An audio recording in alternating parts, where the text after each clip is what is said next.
भारत और मालदीव विवाद में अब इजराइल की एंट्री हो गई है।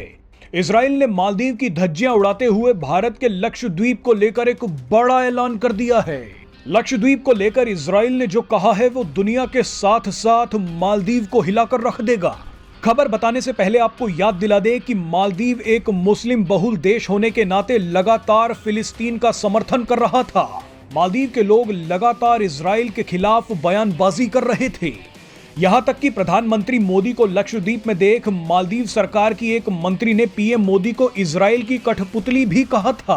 नतीजा ये हुआ कि इस मंत्री को अपना ट्वीट डिलीट करना पड़ा और इसकी नौकरी भी चली गई।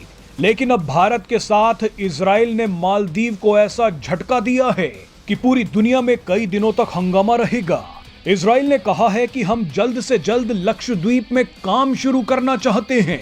इजराइल ने कहा कि हम पिछले साल लक्षद्वीप में थे और हमने भारत सरकार को लक्षद्वीप में समुद्र के खारे पानी को पीने लायक बनाने का प्रस्ताव दिया था। यानी इजराइल ने कहा है कि वो लक्षद्वीप में समुद्र के खारे पानी को पीने लायक बना देगा।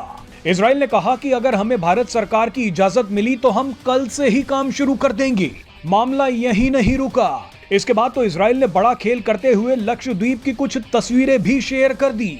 इजराइल ने कहा कि दुनिया की सबसे खूबसूरत जगहों में से लक्षद्वीप एक है। यानी पीएम मोदी के बाद अब इजराइल भी लक्षद्वीप की मार्केटिंग कर रहा है। आपको बता दें कि इजराइल के पास एक ऐसी टेक्नोलॉजी है जिसकी मदद से वो समुद्र के खारे पानी को पीने लायक बना सकता है। 2017 में जब प्रधानमंत्री नरेंद्र मोदी इजराइल के दौरे पर गए थे तब इजरायली प्रधानमंत्री बेंजामिन नेतन्याहू ने प्रधानमंत्री नरेंद्र मोदी को साफ किया गया समुद्र का पानी पिलाया था। इजराइल के पास एक ऐसी मशीन है जिसमें समुद्र का खारा पानी डाला जाए तो वो पीने लायक बन जाता है। पीएम मोदी ने खुद वो पानी पिया था। आपको बता दें कि अगर भारत की मदद करने के लिए इजराइल लक्षद्वीप में घुस जाता है तो मालदीव और भी ज्यादा बर्बाद हो जाएगा। इजराइल ने अगर लक्षद्वीप में अपना निवेश शुरू कर दिया तो लक्षद्वीप में टूरिज्म को बढ़ाने का और भी सुनहरा मौका मिल जाएगा। भारत चाहता है कि आने वाले कुछ सालों में लक्षद्वीप मालदीव से भी आगे निकल जाए और अब भारत को इस मिशन में इजराइल का साथ मिल गया है। आपको बता दें कि मालदीव के कट्टरपंथी मुस्लिम भारत और इजराइल से नफरत करते हैं, लेकिन अब भारत और इजराइल को साथ देखकर इन कट्टरपंथियों की सांसें रुक गई हैं।